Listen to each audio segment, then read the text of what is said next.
Yang kami hormati, selanjutnya marilah kita simak sambutan Direktur Jenderal Pencegahan dan Pengendalian Penyakit Kementerian Kesehatan Republik Indonesia, Bapak Dr. Maxirein Rondonuwu DHSM Mars. Dengan hormat kami persilakan.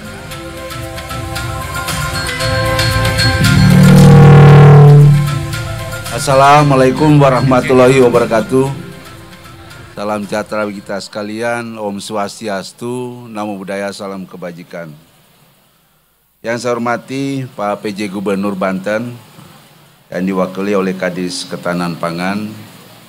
Yang saya hormati, saya banggakan sahabat saya Pak Wali Kota Cilegon, Bapak Haji Heldi Agustian, bersama Ibu Ketua Tim Penggerak PKK, juga Pak Wakil Wali Kota, Pak Sekda, dan seluruh jajaran yang ada di Kota Cilegon.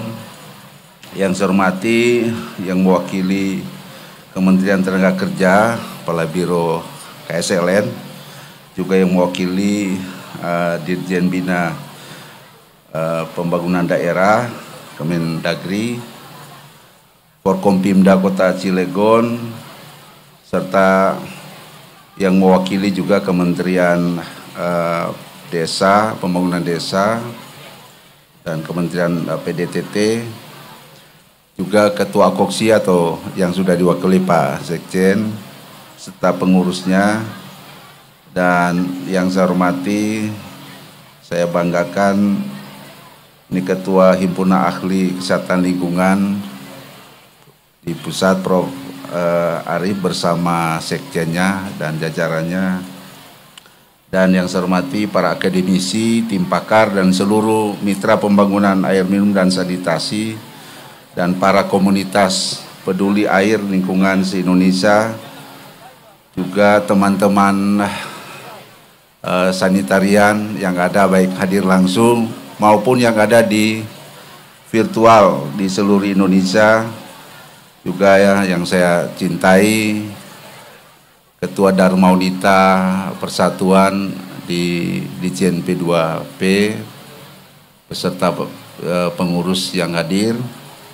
Bapak Ibu sekalian, mari kita menaikkan puji syukur kehadirat Allah Subhanahu wa Ta'ala, Tuhan Yang Maha Kuasa, karena kita bisa hadir di tempat ini dalam rangka memperingati Hari Air Sedunia tahun 2024.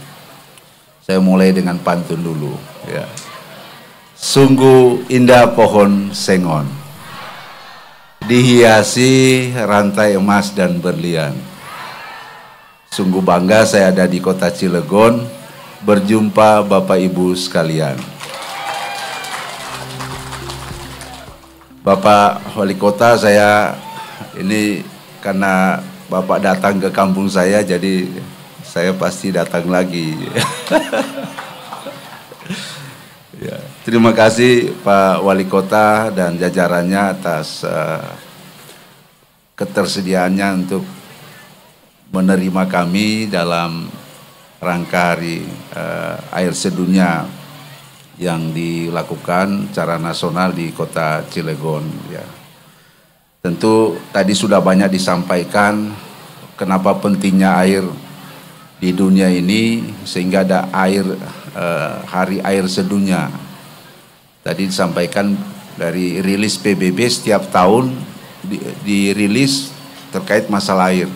Tahun 2019 dikatakan 2,2 juta penduduk dunia itu sudah bermasalah dengan akses air bersih. Tahun 2020-2022 naik jadi 3,3 miliar. Bahkan tahun lalu bulan Maret dirilis PBB sudah mendekati 5 juta orang bermasalah dengan akses air bersih dan aman. Jadi satu di antara 2 sampai 3 penduduk dunia sudah bermasalah dengan masalah air bersih. Dan ini akan meningkat terus, diperkirakan akan krisis air bersih tahun 2050. Tahun 2050 mungkin saya sudah nggak ada lagi gitu, 2050 ya. Berarti yang menikmati itu anak cucu kita. Nah oleh karena itu saya kira sudah saatnya memperingati air sedunia ini, sudah saatnya kita ingin terus meningkatkan kesadaran masyarakat akan pentingnya kita menjaga air, khususnya air bersih yang aman, yang saya kira setiap orang, tidak ada satu orang pun di dunia yang tidak butuh air. Itu menjadi kebutuhan pokok dan menjadi hak asasi manusia. Bapak Ibu, saya tidak angkat lagi masalah temanya, tetapi bagaimana di Indonesia, ya masalah air di Indonesia.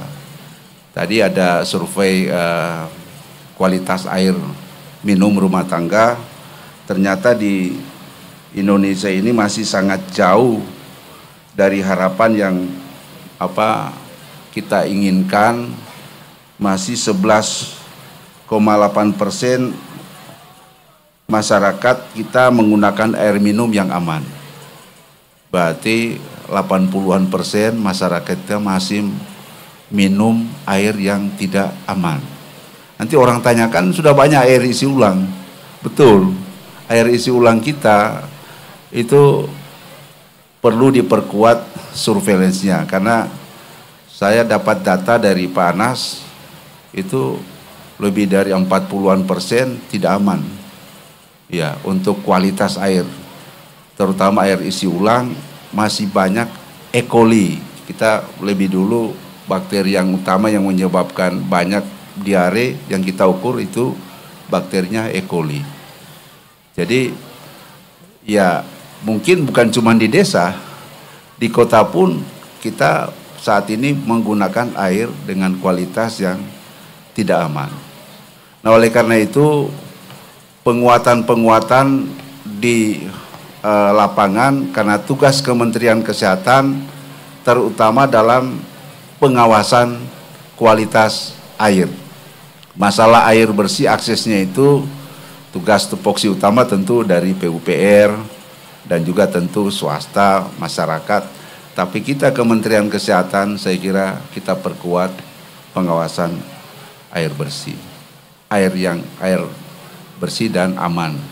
Nah, saat ini saya kira kita sudah punya tenaga-tenaga TSL, tenaga sanitasi di lingkungan sampai di puskesmas.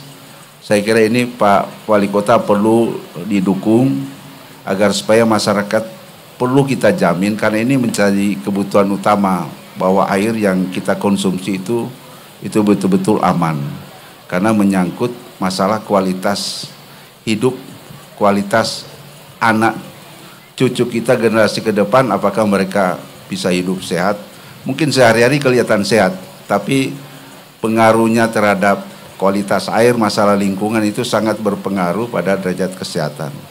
Mungkin salah satu penyebab utama adalah stunting, salah satu adalah karena memang kualitas air yang tidak aman, sehingga anak-anak kita masih banyak yang diare. Gizi apapun yang kita berikan, tapi kalau anak itu habis makan diare 1 tahun berapa kali, lebih dari 6 kali frekuensinya diare, pasti anak itu akan terganggu masalah gizinya.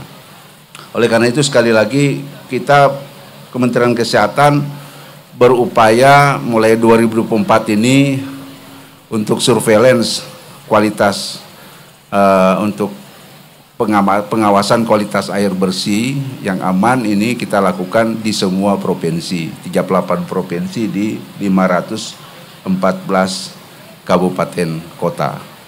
Dana kita sudah ada, sudah terstruktur melalui dana DAK.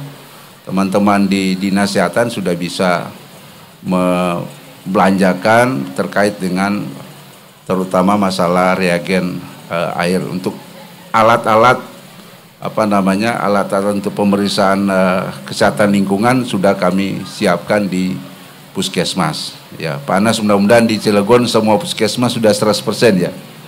Kalau belum tolong diselesaikan. Di Cilegon diselesaikan yang utama. Ya. Bapak Ibu sekalian, jadi saya kira yang paling penting ke depan adalah sekali lagi masalah pengamanan kualitas air minum. Kami juga sudah berkoordinasi dengan termasuk dengan semua tempat-tempat yang memproduksi air untuk melakukan rencana pengamanan air minum. Karena saat ini ternyata masih banyak Pak Wali yang memproduksi air tapi tidak membuat rencana pengamanan air minum. Itu juga kami lakukan tentu koordinasi dengan teman-teman semua. Bapak Ibu sekalian, saya tentu perlu sampaikan apresiasi yang tinggi atas keterlibatan masyarakat dalam penyediaan air minum yang aman melalui Akoksi dan Hakli. Akoksi dan Hakli tidak berteori, tidak cuma bicara, tetapi real dilakukan. Jadi sejak tanda tangan di Biak, saya mohon maaf tidak hadir, tapi sesudah tanda tangan itu cepat sekali. Prof. Arief kalau datang kantor atau kalau telepon saya, kalau saya lagi sibuk biasanya saya pasti telepon lagi itu. Pasti ada penting. Dan ternyata cepat sekali yang dilakukan dan konsep yang dibuat betul-betul sangat-sangat ideal untuk masyarakat Indonesia, yaitu melalui gerakan PAMSA, penyediaan air minum sehat aman berbasis masyarakat. Sudah dibuktikan mulai di Kabupaten Nusa Tenggara, itu waktunya dibangun tidak sampai 3 bulan. 3 bulan bisa diresmikan, tapi gayung bersambut Pak Wali Kota, Pak Eli datang di kabupaten kami, di Sulawesi Utara, di peresmiannya, ternyata dalam waktu berapa bulan sudah ada juga di Cilegon. Saya kira kita butuh orang-orang, ya pemimpin nasional yang seperti ya Pak Heldi, yang betul-betul gercep, gerakan cepat untuk apa? Karena memang kebutuhan mendasar di masyarakat. Juga tentu Pak Prof. Arief dan jajarannya Pak Bambang yang saya kira ya inilah mungkin legasi yang bisa ditinggalkan di Indonesia. Model PAMSA ini saya kira sangat cocok. Saya mau tidak lama pensiun Pak Prof. Arief, kalau bisa saya gabung ya untuk kita melakukan replikasi untuk daerah-daerah lain, terutama masyarakat yang betul-betul sangat membutuhkan air aman dan air bersih yang aman ini. Jadi saya kira di Indonesia masih banyak sekali Pak Wali dan Bapak Ibu sekalian yang sangat merindukan hadirnya air yang bersih dan aman. Nah, jadi tugas kita bersama.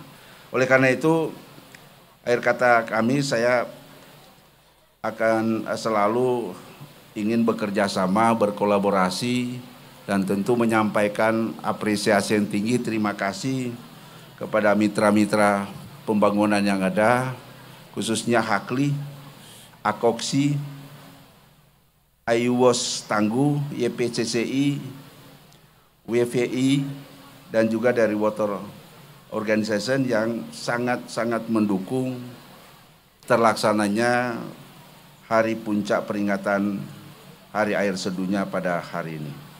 Mari kita terus bersatu dan bekerja sama dalam menyeimbangkan kebutuhan air untuk setiap orang. Kita membantu menstabilkan dunia dan meningkatkan kesejahteraan hidup manusia, serta bersama-sama mewujudkan kemitraan mendorong air minum aman yang berkelanjutan untuk kita semua. Terima kasih, saya tutup dengan pantun lagi. Ada makanan di dalam piring, di pagi hari untuk sarapan. Kenapa air begitu penting? Karena air sumber kehidupan. Terima kasih. Wassalamualaikum warahmatullahi wabarakatuh. Waalaikumsalam.